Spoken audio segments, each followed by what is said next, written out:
The first time I met Sumeet's family, they were in their element, and I was not in mine. It was almost Christmas, and there were nearly 40 people crammed into Sumeet's mom's house. There was so much energy and activity. The realization that there weren't enough decorations for the Christmas tree caused an uproar, so a band of cousins was sent to secure more.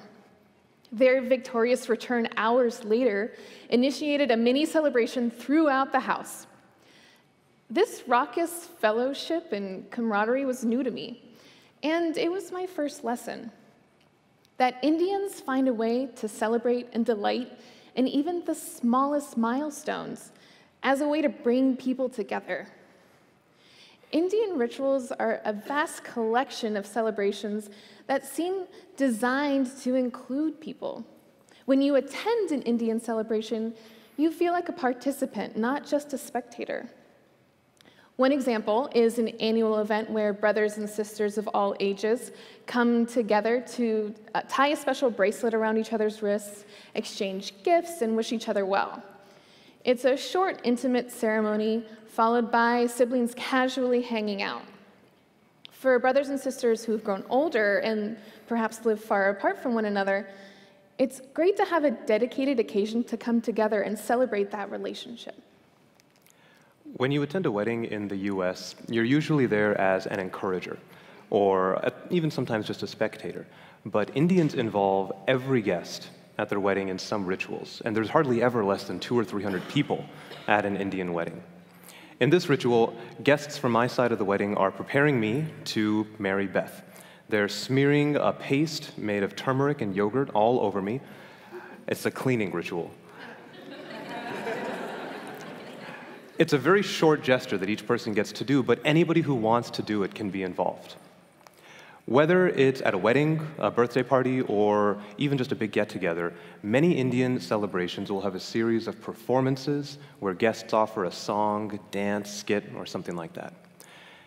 Sometimes people will prepare something incredible and really show off. Sometimes it's a person's very first time doing something like that. And whether it's in a grand hall or in a DIY living room setup, it's always a lot of fun. And the ritual is not that everybody must prepare something in order to attend this party. The ritual is that for a short while during that celebration, everyone is sharing in the same experience. And when they think about that occasion later, they have something special to remember it by. Anywhere in the world, it's probably a big deal the first time a newly married person enters their in-laws' house. Indians have a ritual about this as well. The first time a new bride enters her in-laws' home, she steps in a red dye so that her feet leave a literal mark on the home. The family, extended family, even neighbors come to welcome her. Dozens of matriarchs welcoming a new addition to their fold. It's an empowering sight to behold, and it creates a lasting feeling of connection. Rituals are just one small part of Indian culture, and as much fun as they are, sharing in them has not been the most interesting part of our journey together. We'd like to talk to you about appreciating cultural differences, specifically how we realized only recently that we don't really. We don't really appreciate cultural differences as much as we all like to think we do. The story of this realization is also the story of our relationship. We were ignorant as to how much culture is actually hidden from us until we're placed in situations where we're forced to make choices about that culture. Most of us don't choose our culture. We inherit it from our family. And if our family's been in the same place for a long time, that culture is heavily influenced by other families in that region. Our values and priorities stem from our culture. It shapes us in ways that we often don't even realize, but we have to admit that we don't choose it. Isn't it strange that in a time when we value freedom and choice so much, that we're not choosing something so vital? In a way, this confines our life experience, a consequence of where we happen to have been born. So we travel, right? We visit other lands, eat their food, hear their music, walk their parks, tour their museums, even meet their locals. That's usually what we mean when we say that we love different cultures. But we're not as porous as we like to think we are, especially where culture's concerned. If you've been to another country, you're probably familiar with the sadness that can come from thinking about that trip years later, how the feeling of having been somewhere else has faded into a memory. Most of us are not as changed by travel as our photo albums are fattened. Most travel is cultural spectatorship. This doesn't mean it's not wonderful, but it has a different kind of wonder than cultural appreciation. When we appreciate something, we seek its underlying value and find space for part of it within us. We're not overly concerned with such things when traveling, whether it's sipping coconut water in Cancun or cappuccino in Rome, and that's okay. We should enjoy our vacations. Still, when we appreciate something, we seek its underlying value and find space for part of it within us. So, what is cultural appreciation? How do we seek its underlying value? And how do we find space for that value within us? The first question has an easier answer. Find what people willingly sacrifice. What a group of people sacrifices will tell you more about them than almost anything else. For example, I've found that Indians tend to sacrifice self-determination in order to build stronger family bonds. The Indian families we know value consistent, reliable careers and stable outcomes in life, usually at the expense of more romantic career ambitions. American culture feels opposite to this.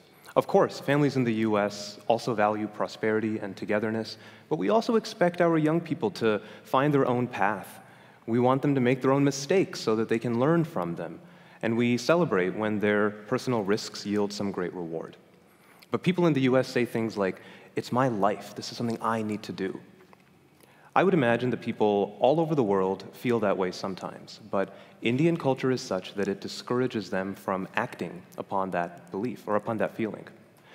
Instead, they focus more on the consistency of the career or the stability of the family. And so, making sacrifices, or rather, cultural appreciation means understanding that even in our culture, we're making some sacrifices. And it also means that we have to actually consider that there might be something to gain from genuinely examining why these other cultures have made the sacrifices that they have. If that sounds like a lot of work, it's because it is. But it is not an uncommon task. Huge groups of people do this passionately, regularly, because their survival depends upon it. Immigrants. When Sumeet's mom moved to this country from India in 1980, she had to learn the culture of the USA. And not things like burgers are delicious and Ford Mustangs are cool, but things like, in this culture, public displays of affection aren't usually meant to offend. They're celebrations of love and freedom. 1,000 things that we don't notice in our day-to-day lives are, for immigrants, small reconciliations of cultural conflict and appreciation. If she hadn't made space within herself for new values, Sumeet's mom would have had an even harder time finding a job, making friends, getting a promotion. For immigrants, cultural appreciation isn't a luxury of adventure and travel. It's necessary for survival. The real test of cultural appreciation begins when your values and another culture's values butt heads a bit. For Sumeet's mom, this test began when she started having kids and raising them in her new country. As my brothers and I grew older, we started to make friends outside of the social circle that had supported Mom when she moved to the US. And we started to ape some of their behaviors and want some of their wants. This was difficult for Mom, but she made space. And she introduced us to McDonald's and Burger King, even though in her culture, violence against animals had been abhorred for literally thousands of years. And she didn't begrudge us this. In fact, she delighted in the new and drew joy from seeing her kids a little bit more empowered to fit in. And cultural appreciation for her wasn't limited to just tolerating the things that she didn't like. She would also find values and ideas that she would appreciate. She saw great power in the individualism that this country instills in its young people. even though Indian culture centers more around self-sacrifice. But she made space for that. And so my brothers and I grew up exploring our worlds more independently. And when we would hang out and chat over the dinner table or just hang out on the weekends, we would share with Mom deeper, more meaningful, and more critical conversations than my cousins in India have with their parents. And so this is a new happiness that she unlocked because she made space for something different within herself.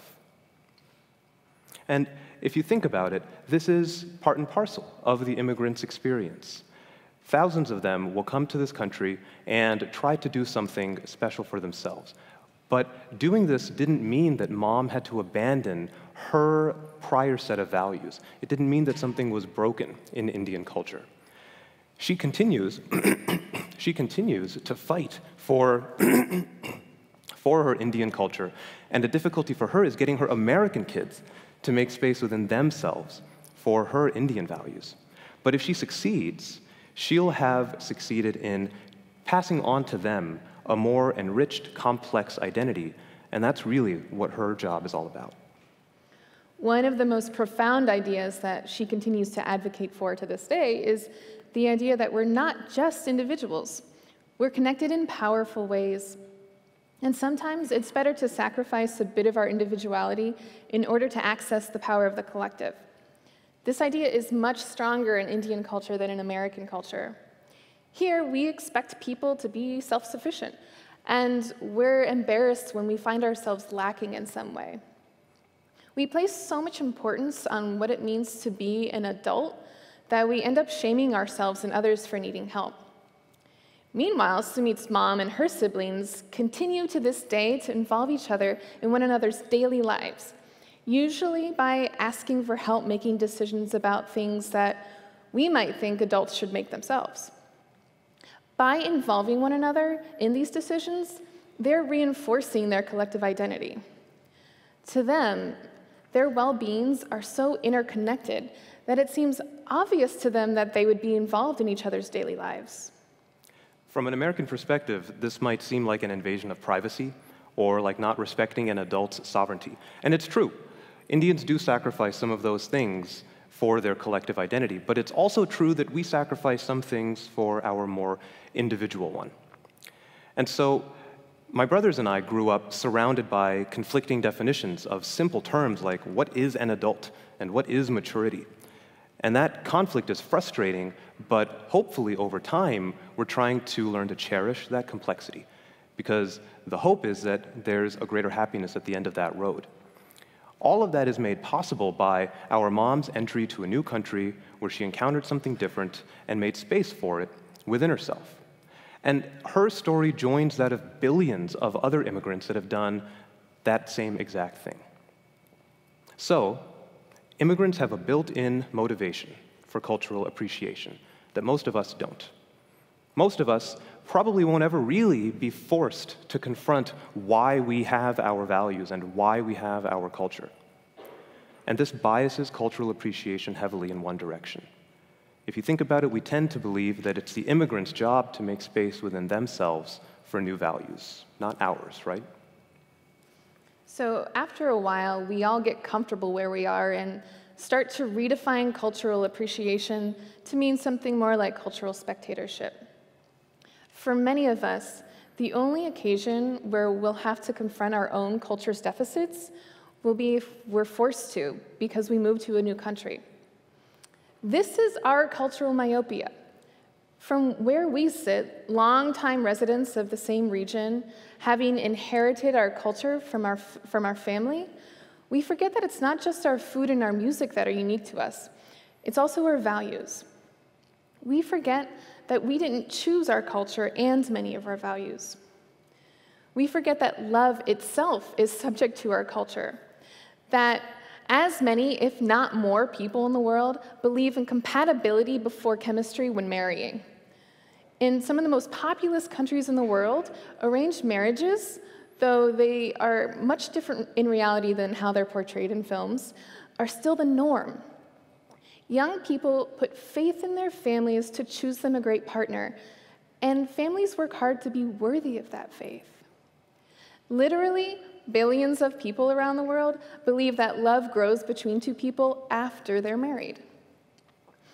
On the other hand, in this country, we might spend years searching for a partner, downloading dating apps, enduring heartache, all because this culture values the romantic tale, the adventure of finally finding someone for yourself. Surely there's no single way to love or to find love, but we can't deny that many of us approach marriage without much consideration as to how huge groups of people around the world do it so differently.